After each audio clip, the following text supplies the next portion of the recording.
New tonight, within the last couple of hours, we learned that the National Weather Service completed its preliminary assessment on the tornado that tore through Edwardsburg on Friday, the last of the 4 we saw to be assessed, rating it as an EF1 with maximum wind speeds of 95 miles per hour detected.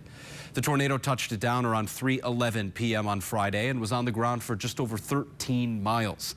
There was 1 fatality as the tornado hit a home on the corner of Runkle Street and Conrad Road. A 12-year-old boy who was inside of the home at the time.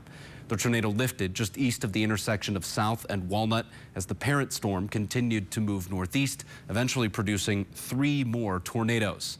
Right now, a state of emergency is in effect in Cass, St. Joseph, and Branch counties as a result of those 4 tornadoes Friday, those destroying homes and leaving behind a trail of devastation. A total of 4 people were killed and dozens more were hurt. An event centered around faith, community, and resilience. Union City coming together for the first time this evening since tragedy struck Friday night for a prayer vigil. News 8's Katani Gooch was there. She spoke to neighbors and joins us now with their story of recovery. Being out here throughout the day in Union City, you can look around everywhere and see evidence of destruction left in the wake of that EF3 tornado that touched down on Friday. And yet, when you speak to the people that live here, you see a sort of strength exude from them that they say can only come from faith, family, and community. Here Sunday night at a community vigil, pastors prayed over their village and for those who were impacted by that storm. After that, we turned the mic over to the people in the community, allowing them the space to talk about their experience in recovery and from the storm itself just 48 hours after it happened. We spoke to a business owner, a newer resident riding out her very first storm, and a storm chaser. Take a listen. Dwayne Green. My name is Linda Rumsey. Ben Richmond. People were just kind of walking around town, beautiful day, you know, never expect anything. Well, why is the sirens going on? And so we started pulling them in, getting them into the basement, and I watched it come up the street before I went in and got in the basement. Sirens went off in town, and I guess I'm like everybody else that goes off and you think, oh, it never happens, and then our phones went off, and that was when we all knew. My grandkids and I went in the basement. I basically was in Mendon when I first saw the tornado. It was kind of hopping up and down on the ground. It lifted, and then I followed it towards as it approached Union City. The noise was horrible.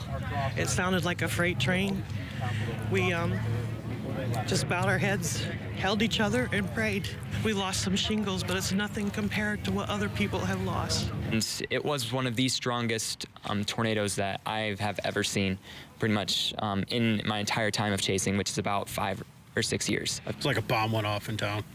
It's horrible. People's homes, I can't even imagine. I was the first on the scene for some of the damage that was there. It was just me and 2 other cars and then the sheriff, when we were all kind of working together to kind of get people out of rubble. And within, I'd say, 15, 20 minutes, there were cars lining the road with just people pouring out, just wanting to come and clear debris so that people could get out. Everybody seems to care about everybody. Everybody's willing to step up and help. Union City High School ended up quit taking in donations and started sending them to our store. So the next morning we started doing cleanup right out in front of the store and then just kind of moved up from there.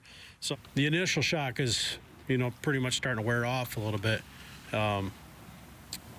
The next week or 2 is going to be the struggle, right? It's just keeping up with the demand that people are going to start running out of water and running out of food, and just people pouring in from everywhere, which is amazing.